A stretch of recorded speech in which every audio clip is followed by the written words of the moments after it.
ಬೆಂಕಿ ಬಿಸಿಲಿಗೆ ಕರುನಾಡು ಬೆಂದು ಹೋಗ್ತಾ ಇದೆ. ಉರಿ ಬಿಸಿಲಿಗೆ ಜನ ವಿಲವಿಲ ಒದ್ದಾಡ್ತಿದ್ದಾರೆ.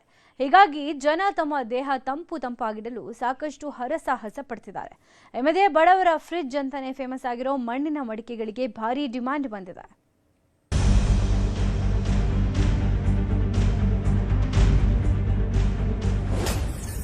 ಕೆಂಡದಂಥ ಬಿಸಿಲಿಗೆ ಗದಗ ಜನರು ವಿಲವಿಲ.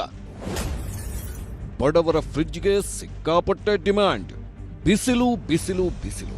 ಬೆಳಿಗ್ಗೆ 9 ಗಂಟೆ ಆದ್ರೆ ಸಾಕು, ಹೊರಗೆ ತಲೆ ಹಾಕೋಕ್ಕಾಗಲ್ಲ, ಮನೆಯಲ್ಲಿರೋಕ್ಕೂ ಆಗ್ತಿಲ್ಲ. ಹೊರಗೆ ಹೋದ್ರೆ ನೆತ್ತಿ ಸುಡುತ್ತೆ, ಒಳಗಿದ್ರೆ ಶೆಕೆ ತಡೆಯೋಕ್ಕಾಗಲ್ಲ. ಹೀಗಾಗಿ ಜನ ದೇಹವನ್ನ ತಂಪಾಗಿರಿಸಿಕೊಳ್ಳಲು ನಾನಾ ಕಸರತ್ತು ಮಾಡುತ್ತಿದ್ದಾರೆ. ಗದಗ ಜಿಲ್ಲೆಯಲ್ಲಿ ಬಿಸಿಲಿಗೆ ಬೆಂಡಾದ ಜನರು ದೇಹ ತಂಪಾಗಿಸಿಕೊಳ್ಳಲು ಬಡವರ ಫ್ರಿಡ್ಜ್ಗೆ ಮೊರೆ ಹೋಗಿದ್ದಾರೆ. ಜಿಲ್ಲೆಯಲ್ಲಿ ಮಣ್ಣಿನ ಮಡಿಕೆಗೆ ಫುಲ್ ಡಿಮಾಂಡ್ ಕ್ರಿಯೇಟ್ ಆಗಿದ್ದು, ಮಡಿಕೆ ಖರೀದಿಗೆ ಜನ ಮುಗಿಬಿದ್ದಿದ್ದಾರೆ. ಸರ್, ಈಗ ಬಿಸಿಲಿಂದ ಶೆಕೆ ಆಗಲಿ ಜಳ ಆಗಲಿ ತಡೆಯೋಕ್ಕಾಗ್ತಾ ಇಲ್ಲ.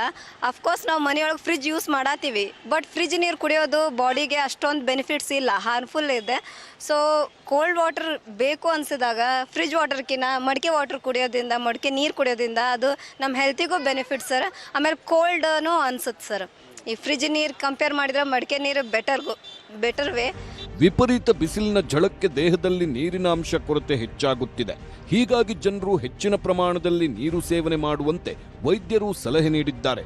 ಫ್ರಿಡ್ಜ್ನಲ್ಲಿನ ಅತಿಯಾದ ತಂಪು ನೀರು ಆರೋಗ್ಯ ಸಮಸ್ಯೆ ಮಾಡುತ್ತೆ ಅಂತ ಈಗ ಮಡಿಕೆ ನೀರಿನ ಮೊರೆ ಹೋಗಿದ್ದಾರೆ. ಮಳೆಗಾಲದಲ್ಲಿ 200 ರೂಪಾಯಿ ವ್ಯಾಪಾರ ಮಾಡುತ್ತಿದ್ದ ಮಡಿಕೆ ವ್ಯಾಪಾರಸ್ಥರು ಈಗ ದಿನಕ್ಕೆ 2 ರಿಂದ 3 ಸಾವಿರ ರೂಪಾಯಿ ವ್ಯಾಪಾರ ಮಾಡುತ್ತಿದ್ದಾರೆ. ಬಿಸಿಲು ಐತ್ರಿ ಸರ್, ಆದ್ರೆ ಏನೈತಿ ಗಡಿಗೆ ವ್ಯಾಪಾರ ಈಗ ಸ್ವಲ್ಪ ಚಲೋ ಆಗೈತ್ರಿ ಸರ್. ಇಷ್ಟು ದಿನ ಏನು ಇದ್ದಿಲ್ರಿ ಸರ್. ಇದ್ರಾನ ನೀರ ಕುಡಿಬೇಕು, ಮಣ್ಣಿನ ಉಪಯೋಗ ಮಾಡ್ಬೇಕು, ನಾವು ಇದ್ರಾನು ಕುಡಿಬೇಕು, ಇದ್ರಂದ ಊಟ ಮಾಡ್ಬೇಕು ಅನ್ನೋದು ಉದ್ದೇಶಿದ್ದವರು ಎಲ್ಲರೂ ಇಲ್ಲೇ ಬರಾಕತ್ತಾರೆ ಸರ್. ಈಗ ಒಬ್ರಿಗೊಬ್ರು ಬರಾಕತ್ತಾರೆ ಸರ್. ಈ ರೇಟ್ ಎಲ್ಲದಕ್ಕೂ ಹೇಳಕ್ಕಂತರೂ ಆಗೋದಿಲ್ರಿ ಸರ್. ಹಾಂ ರೀ, ಹಾಂ, ಹಂಗೆ ಸೈಜ್ ಅದಾವ, ಹಂಗಂಗೆ ರೇಟ್ ಅದಾವ್ರಿ ಸರ್.